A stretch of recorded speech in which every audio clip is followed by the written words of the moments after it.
When I inherited my grandfather's land in the foothills, I didn't think much of it. A few acres, an old barn, and a winding creek, quiet, peaceful, and far from the madness of modern suburbia. It wasn't until the Maple Hollow HOA showed up that things got interesting. At first, they were friendly.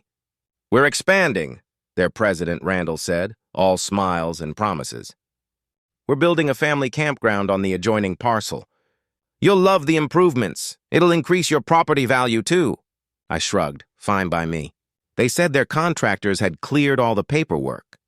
I didn't bother to dig into it.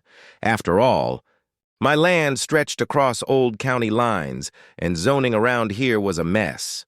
6 months later, I drove back after a long work rotation and nearly drove off the road when I saw it.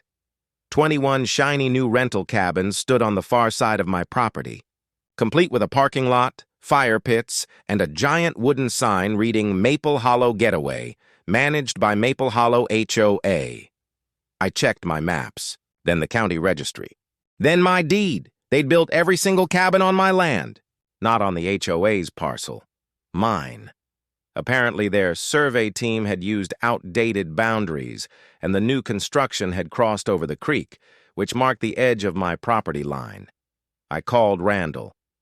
"You realize those cabins are on my land, right?" He laughed. "Nice try.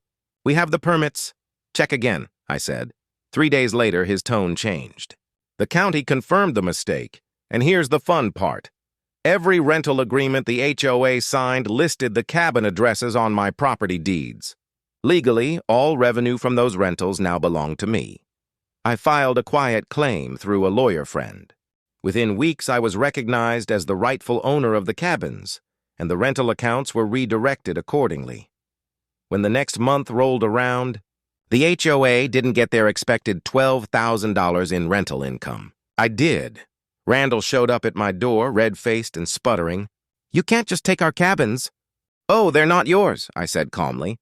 "They're mine, built on my land, with your money. Now, the HOA pays me lease fees just to access the road to their remaining lots. It's funny how things work out. They tried to take my land, and I ended up taking their profits."